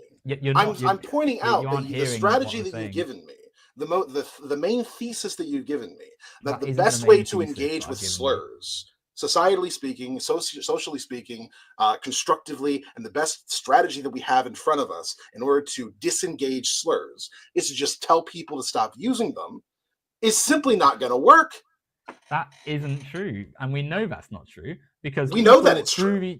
Yeah, I 100% can tell you now that my life is better for not having the N-word screamed at me in the street. But you still use slurs. Sorry? You still use slurs. What does that have to do with what I just said? Because Because you're telling people slur that the was way to used, deal with slurs is just to not use them. And you yourself, the person as telling well as people, other things. just don't use any of these slurs, you still use them. What slurs do I use? Dumb, mental, stupid. I don't actually use them. I use them in this You conversation literally to make. okay. I promise you that I try certainly not to use them, but I don't. I mean, you're smiling, but it's true. I mean, you can rewind it if you'd like. Have I used that word to describe someone or something? Yes, yourself. When? You said I say sometimes that I'm stupid or that I'm dumb. Yeah, I try to. Yeah, I try to reduce it. These are slurs by your definition. Yes, yeah. And you use them. Less and than yet I did. And yet your prescription is that nobody should use any slurs. That's so unrealistic. That isn't what. No, that's not what I said. I said that when I was speaking. So those words those words obviously have a negative quality to them, right? They come from a bad place of medicalizing people and such. They have less harm than the R slur and other words that I used. But they're still harmful and they're still slurs, so you shouldn't say them. So you're not, Lundi. That's a disingenuous way of framing it because it's not disingenuous. You're saying you shouldn't say slurs. Lundi. It's not as black and white as slur, not slur. That's my position, though. You can't have that position if your point is that we should ultimately stop saying slurs, because that is black and white. That is not a good conclusion, Lundi. From what that's the conclusion that you've given me. You've said we should just stop using them. You've said multiple times that is the strategy for dealing with slurs. Just stop using them. Right? No. Some slurs clearly have much worse connotations than others and meaning and such, right? And have a worse place in society right now than others. So clearly, we should work. But that's not a principle. Well, it is, Lundi, and we should work towards reducing the harm. The principle is we should work towards what to do about it. That's the principle. We should work towards getting to a place where we aren't using words with negative, slur qualities and such. Clearly, though, right now in 2025, words like the R slur have a much stronger usage, much stronger harm to them because they are directly attacking someone's status as viewed as disabled and such, right? So I'll go ahead and predict exactly what's going to happen when you tell people to stop using the R slur. Even if you were to get what you want, everybody stopped using the R slur. Everybody would start using the words stupid and dumb or simpleton and all these various different things because it doesn't do anything. It doesn't fix anything. It doesn't actually. It doesn't deal with a single solitary problem that you're trying to address. It 100% does because it improves. Okay, are you okay with people calling you a thug because of the way that you look? Sorry, of course not, Lundi. How is that any different from if people on every day were to just call you the N-word? To be on the basis of it, like yes, sure, the N-word is harsher. But at the end of the day, they're still calling you something based off of the way that you look, and it's a slur, and it's meant to demean you, it's meant to dehumanize you, right? So at the end of the day, they both have the same effect. It brings you some sort of harm. No. Thug, they don't do the same thing. Okay. Right. Whilst thug obviously has racial connotations, like if someone says, "Oh, you're a thug," and obviously the point when they call you that when they don't know you is to be racist against you. However, so actually, I wouldn't necessarily say it's quite 100% analogous, though, is it? Because clearly, thuggish and thug describe qualities which aren't inherently racialized. Like if I have my hood up, it depends on context. Like if I'm like in the if I'm like this, right? And I'm in some dark alleyway, and I just jump out at you and like push you over or something. And you're like, "Oh, what?" Yes, that is very fair. If I am being a thug, then yes, it is accurate to call me exactly. A thug. Therefore, it is not clearly. There's a difference between the N-word, which has been created by. So if I'm being R slur, if I'm being stupid, if I'm being dumb, if I'm sitting here going, I don't know anything about anything, and I'm just going to have the strongest opinions about things that I know nothing about. If I am being that, then it would be accurate to call me the R slur. No, it wouldn't, because the it would be because I'm being dumb, and that's what it means. No, it's not, because so communication is different for many people. Someone not being able to enunciate properly it's not an inherently negative thing. It's just how people. That's not the point that I was making. I was talking about like insistently, and incessantly talking about things that I know nothing about, insisting that I'm correct about these things, even though I have no knowledge on the subject. If you're being a stupid person, I'm sitting here, I'm being MAGA. It's okay to commit war crimes now, or something along those lines. Like blowing up random ships in the fucking Atlantic or Pacific Ocean is totally cool by me. That's me being stupid, right? So It's it would be it's not, fine no, for it's, someone to no, call me stupid or dumb, or even the R slur if that's what they mean by that. no, because those Because things, it's like, accurate. it's not accurate. That's the point. It's What's the not things you accurate about said. it? The things you said were negative and bad, but not And because wrong of some, and yes, dumb and wrong, and based on yes, ignorance and based on an ignorant, inability to understand reality. ignorant and wrong are different to, certainly the things we said a second But ago, it's both. but critically different to the arsler, which is an assessment of someone based on disability. I promise you, man, so few people use different. it against people who have Down syndrome. You It's are always completely wrong. against. It's like, I swear to God, the vast majority of people who That's use also the R not the slur contention. are. That's not the contention, Lundy. Like, But I I'm don't doubt. talking about, but the contention is words are defined by their usage, their intent, and their context. That is what their words are defined by. And what I'm saying is that the And way people history use and such. words is that they use the R slur merely to refer to somebody that they think is stupid, not people who have Down syndrome. So if that's the case, and I'm sitting here and I'm being stupid or saying a whole bunch of stupid things, then a person who uses the word in that fashion, who uses the word to mean you're being stupid, would be accurate in calling me that. No, because that is what they mean. That's completely wrong, Lundy. Okay, so, what's wrong with what I just said? Okay. Someone being ignorant of the things in society and unable to process properly what is happening in the world. So, the MAGA person who is proudly supporting Trump, even as he does terrible things and such, right? They are being ignorant, and they're maybe malicious and bad, or maybe they have a horrible attitude to life, and maybe they just genuinely don't understand. That is very different to how the words stupid and dumb and such have been conjured, where they do stem back to people's existence in society being different to the sort of normative, able-bodied status in society. And so when we use terms like stupid and dumb, subtly, that is producing. What are we referring to when we call people stupid and dumb? What are we describing? Typically, we're referring to their mistakes or their errors. That's what it typically, sort of colloquially, is used as, right? Like, and a propensity for doing so, generally speaking. Yes, but that isn't a fair thing to. And that is normally how people use the R slur as well.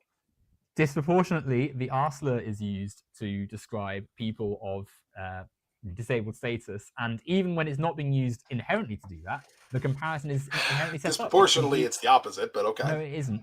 So I'm telling you, it's so rare to call somebody the R slur who actually is disabled in some fashion, and so common to call people who are not disabled the R slur. It's crazy common. Crazy common. It happens every day, and like everybody does it. And it's coming crazy. on to that, so it's not rare. And coming on to that, when someone says, "Oh, that was R slur," because whatever. I wonder if they ever did a study about this. I'm going to look this up. Sorry. I wonder if they ever did a study about this. How often the R slur is used and who towards? I'm curious. Even if they in their mind were not even thinking of whatever person, the comparison is set up with the word, because you're saying this was so bad it was like a person who is in a wheelchair, like a person who is cognitively less able, which are things produced by a normativity in society which has for years discriminated against people. Someone like, for instance, we would now call someone who 94% of the time, by the way. Based on what? Sorry, what is this coming from? A 2016 study found that of students specifically who heard the word used at school, nearly all, 94%, heard it directed towards students without any disabilities. That doesn't conflict with what I said, though. You've been telling me that I'm wrong and that it's disproportionately used to attack disabled people, when I'm literally just pointing out that I found a study apparently that says no. Disproportionately used, to set up comparison to, or to draw allusion to make all, when the word is used, it sets up the negative. I think the fact that people aren't using it to describe disabled people is a great fact. It's good. It's good that that's happening. Good. What? It's good that that's what's happening, because that means that it's not being used to describe disabled people, which means that it's not directed towards disabled people, which means that it's not as hurtful towards disabled people. It's like Raptor says in the chat, right? You're using the word to compare it to. No, I'm just saying that you're an disability. ignorant person who says a lot of things that are incorrect regularly. That's all I'm saying when I call Using you the that. disabled person, what you're saying, and then the comparison using that word is that it's the disabled element is what is being compared to, right? Like it's like if you said it's like a simile, right? Oh, that was as slow as a snail, as slow as a slug. You're making the comparison to the snail and the slug.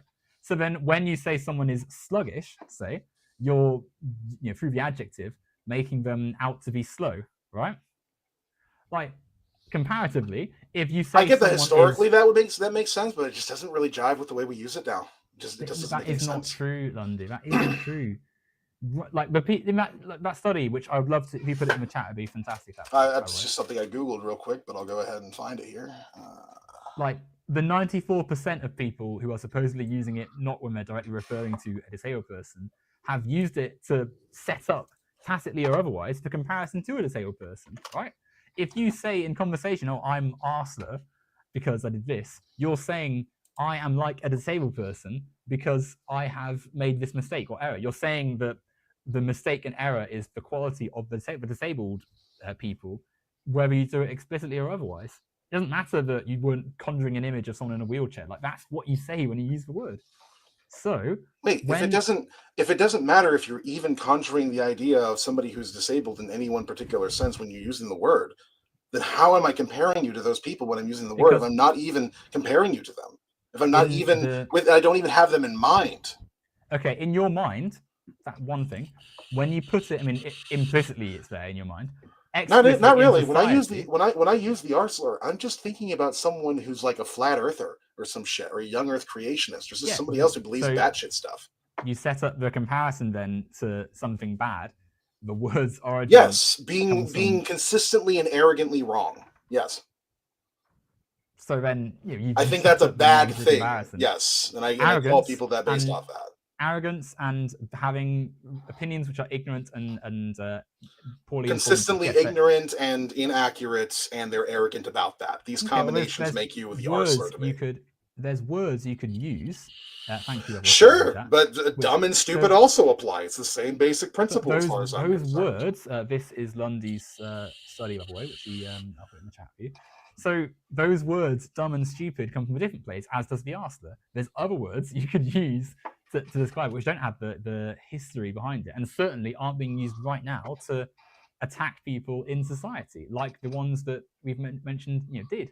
Even in that study, right? If 6% is a small proportion, but it's not zero. There's clearly still cases where even in that study, which you posted, the people with disabilities are being stigmatized by the word. And so when we're just how must it feel for them to have people just use, oh yeah, that was. I don't know. I've seen conflicting reports on how people with actual disabilities feel about it. Some of them love calling other people the R slur because it takes away the power from it. Some of them think that that they like being called the R slur because they think it's a funny word. Like, it really depends on the various different people that you're talking to. I don't know. But for me, and for I think the vast majority of people, none of them are using that word with the idea of comparing you to somebody who has disabilities. They're using that word because you're being dumb. You're saying something wrong. You're being ignorant about something. Those are the problems that we're having. So and if you want to create a world where it's not okay to point out when people are being consistently wrong in an arrogant fashion and like making fun of them for it, fine. But that's not really a world that I care about, and not really like a priority of mine. You're attaching different things to different things again, right?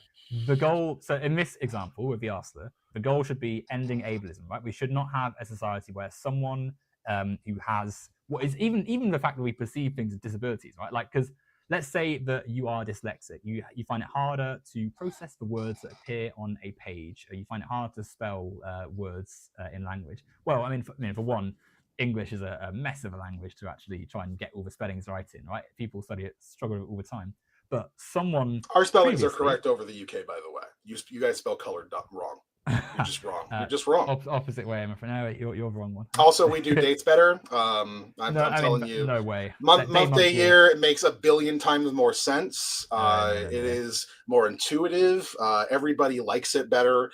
Yeah.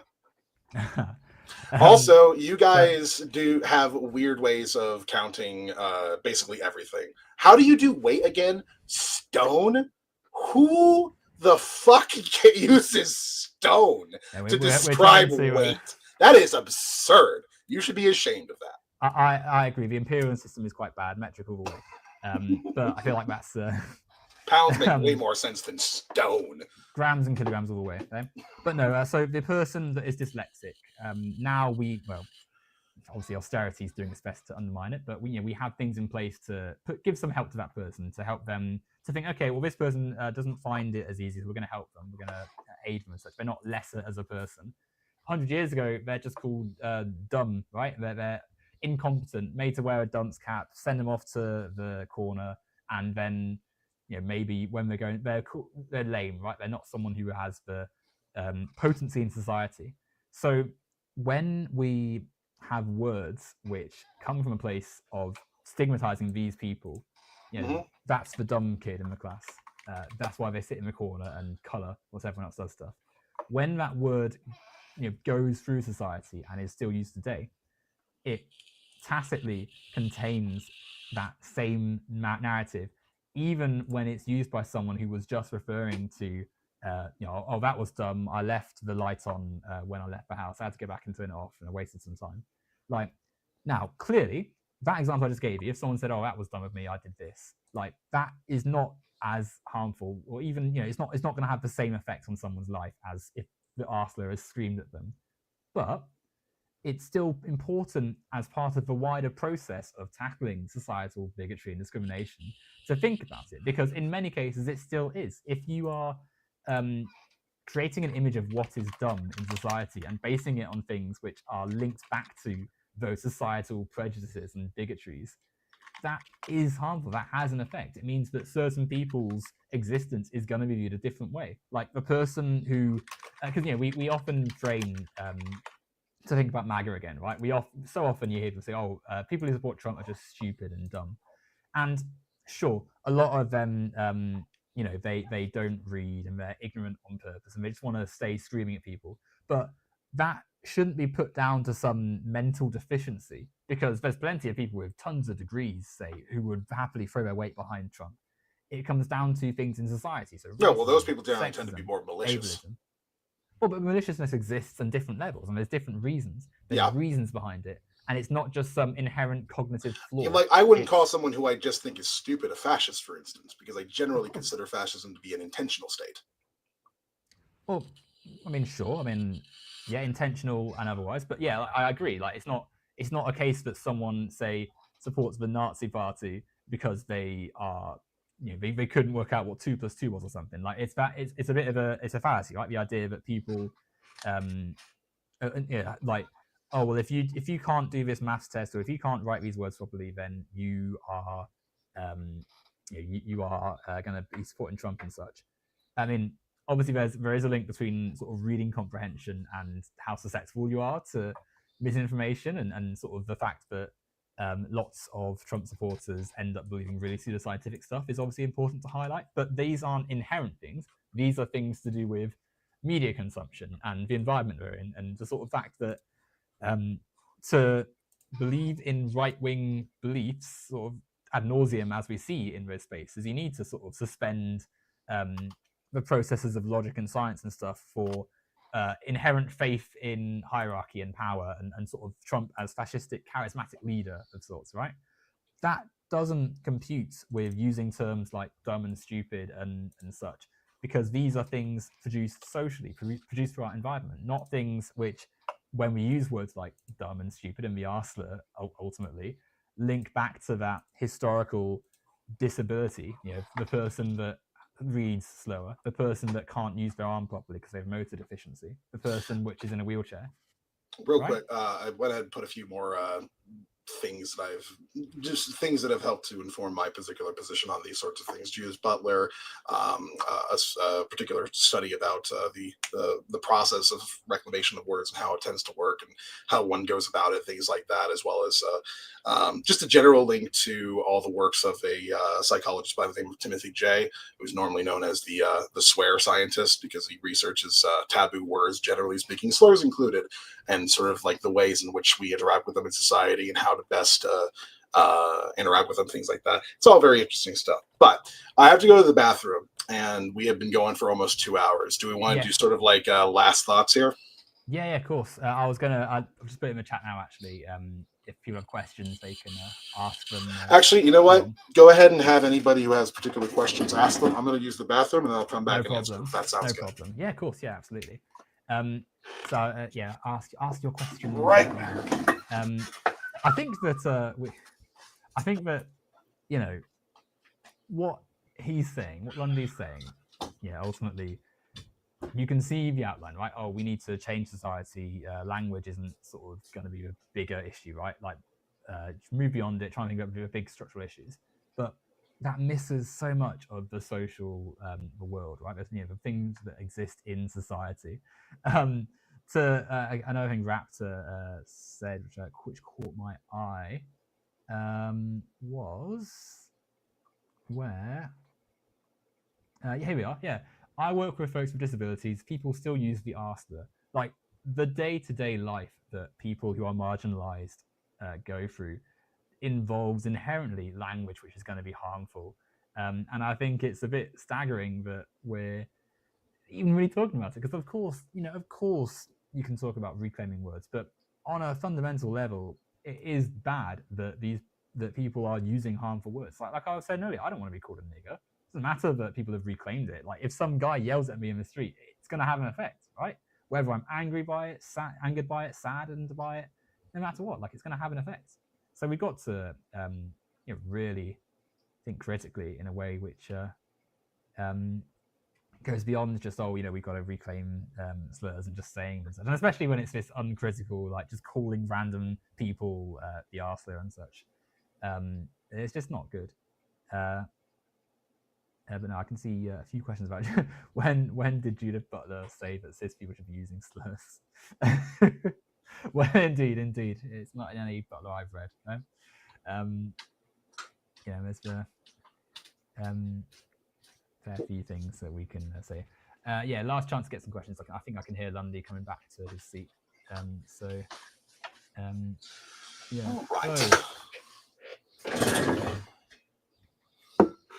for him to put his headphones back on. He might be able to hear me. I don't know how his audio setup works. Probably more professional than mine. Hello, all right? Hello. Awesome. So yeah, just waiting for last few questions to sort of trickle in. But I was just saying that ultimately, we both are on the left in some form, right? Mm-hmm. And clearly, we both want change in society. We want people to have. I would like for there to be as little harm being done to people as possible, and I would like there to be as much flourishing and fruitfulness of people's endeavors as possible that we can possibly get to. That would be my end goal. Exactly. And so I would say to you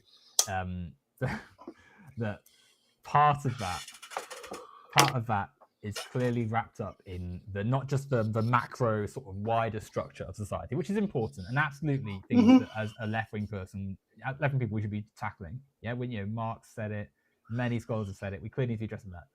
But it also exists in the micro-interactional, the day-to-day, the mundane moments that happen in life that should be addressed as part of it. Because ultimately, for as much as we can say, yes, things change, and yes, people code switch, and people just are going to react to these things by just changing how they speak, there is a societal benefit in fewer people calling me the N-word, calling you the F-slur, calling a disabled person the R-slur, and that we should be aiming to, as part of our improvement, consider that it is better if people with somewhat of a conscience, even just in a small way today, think, okay, someone has asked me not to use that word. Let's think critically. Let's accept that it's going to have harm for people. maybe I'll change or try and change how I refer to certain things in life. Yeah, my thoughts would generally be that you're never going to stop people using particular slurs so long as there is any sort of hatred in anyone's heart whatsoever. And that since people are going to continue using them, so long as that is the case, we need to address how that affects people now. People are hurt when it is used by them in short doses and by explicitly harmful and hateful people, generally speaking. And so to take away the strength of any of these particular words, it needs to be normalized that we use these words in ways that are benign and don't actually hurt anybody, so as to normalize them to the extent that they don't end up actually hurting people when they are used by people who are hateful. And people who are hateful will continue to use these particular words, but once they become not particularly damaging anymore as a result of their normalization, the harm that they cause ends up being drastically reduced far more than the inevitable failure that usually results from telling people that they can't use particular types of words or that they shouldn't. Because generally speaking, people don't like being told what to do, and it usually ends up getting you a lot less people agreeing with your particular perspective than actually agreeing with it when you keep trying to police their actual behavior. And so I would say that through the usage of comedy and irony and various different types of reclamation projects and things along those lines, that's a much better use of our time if we're trying to get rid of the power of slurs and get rid of the damage that they do. Okay.